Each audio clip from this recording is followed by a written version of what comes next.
L'autre jour, je discutais avec mon mari, et tout d'un coup je lui dis « Bah, tu sais bien que l'eau qu'on chauffe au micro-ondes refroidit plus vite ?» À ma grande surprise, il n'était pas d'accord. Je décide donc de faire chauffer de l'eau au micro-ondes et dans la casserole pour vérifier tout de suite. Et c'est là que mon mari a commencé à me poser des questions. À quelle température tu vas chauffer l'eau ? Tu touilles bien l'eau à la sortie du micro-ondes avant de prendre la température ? Tu verses bien l'eau dans un contenant équivalent ? Étant sceptique depuis pas très longtemps, j'ai très envie de monter un protocole expérimental et je me dis que c'est le moment. Je me lance donc très confiante dans mon premier protocole expérimental. Je me dis, ça va, on va vérifier 2 ou 3 paramètres et puis d'ici 30 minutes, c'est torché. Sauf qu'en fait, ça s'est pas du tout passé comme ça. La première chose à faire, c'est de se mettre d'accord sur l'hypothèse qu'on veut tester. C'est à ce moment-là que je me rends compte à quel point mon hypothèse de départ était floue. Quand je disais d'un air très assuré « mais tu sais bien que l'eau qu'on chauffe au micro-ondes va refroidir plus vite », je ne m'étais pas du tout demandé si je réchauffais l'eau à la même température, si je la touillais avant d'évaluer la température, si je la versais dans un contenant équivalent ou si je la laissais dans le contenant dans lequel je l'avais chauffée. Et rien que de penser à ces 3 contraintes, j'étais déjà bien moins sûre de moi. Mon mari me dit « pour ma part, je pense qu'une eau que tu portes à la même température après touillage et que tu verses dans le même contenant refroidira à la même vitesse que tu la chauffes au micro-ondes ou dans la casserole. Dans d'autres conditions, je ne me prononce pas. » J'ai réfléchi un instant. C'est pas exactement l'hypothèse à laquelle je pensais lorsque je disais ça. Mais en même temps, pour moi, la différence était telle que même dans ces conditions-là, j'étais à peu près certaine que l'eau refroidissait plus vite si on la chauffait au micro-ondes. Une fois l'hypothèse validée, on a décidé de se lancer dans le protocole expérimental. Alors, on a mis notre tenue de scientifique.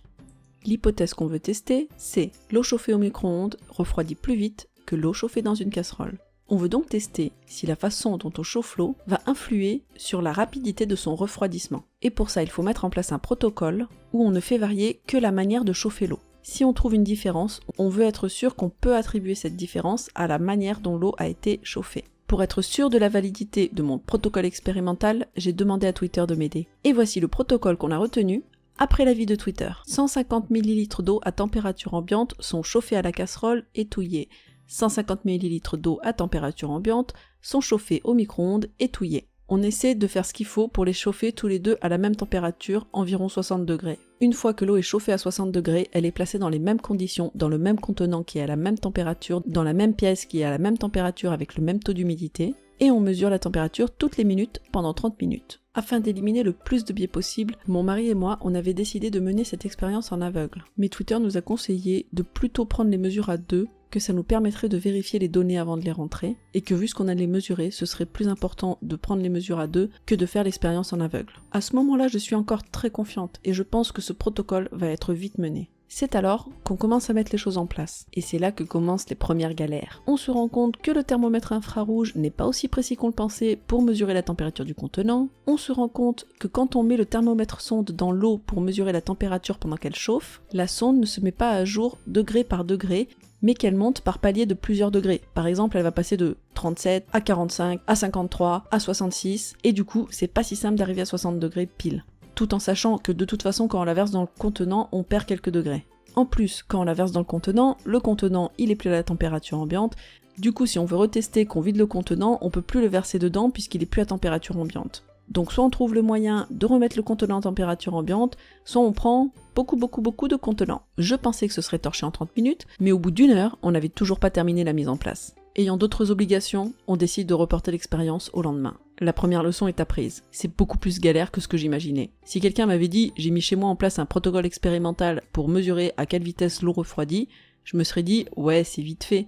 En vrai, quand j'essaie de le mettre en place, c'est pas si simple. Bon, après faut dire que je suis pas une scientifique, que j'ai peut-être pas le meilleur matériel, que j'ai peut-être pas la meilleure expérience, que c'est ma première fois et que j'ai déjà beaucoup appris de mes erreurs. Et le lendemain, on commence enfin à mettre en place le protocole expérimental. On se rend compte qu'il n'y a pas besoin de mesurer toutes les minutes, mais que toutes les 2 minutes c'est largement suffisant. Et au bout de 2 fois où on laisse l'eau refroidir 30 minutes, qu'elle soit chauffée au micro-ondes ou à la casserole, je dois me rendre à l'évidence. L'eau refroidit à la même vitesse, quelle que soit la manière dont elle est chauffée. On a marqué tous ces résultats dans des tableaux, on a fait des jolis graphiques. Je décide donc de rejeter mon hypothèse de départ. L'eau chauffée au micro-ondes ne refroidit pas plus vite que l'eau chauffée à la casserole. Et maintenant que je réfléchis et que je regarde ces résultats, plusieurs réflexions me viennent à l'esprit. La première chose, c'est que je dis qu'il n'y a pas de différence, et pourtant, il y a une petite différence. Et en fait, à partir de quel moment je me dis que la différence est assez importante pour me dire que je confirme ou j'infirme l'hypothèse. Et je me rends compte que ça, j'aurais dû y penser bien avant de commencer à mesurer la température de l'eau. Me dire, je vais mesurer la température de l'eau, si la différence est supérieure à temps, alors j'infirme mon hypothèse. Là, au final, je dis que la différence n'est pas significative, mais je ne me base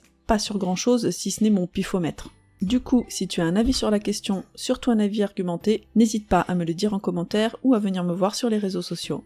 Voilà, je suis ravie d'avoir partagé ce premier protocole expérimental avec toi. Si cette vidéo te plaît, n'hésite pas à me le dire, je pourrais en tourner d'autres dans le même genre. Je t'informe que tous les samedis à 21h, tu peux me retrouver sur Twitch et qu'en ce moment, je suis en train de visionner les vidéos d'hygiène mentale. N'hésite pas à me faire des retours, à commenter, à liker, à partager cette vidéo. Je te laisse mes réseaux sociaux, je te souhaite une très belle journée et je te dis à très bientôt.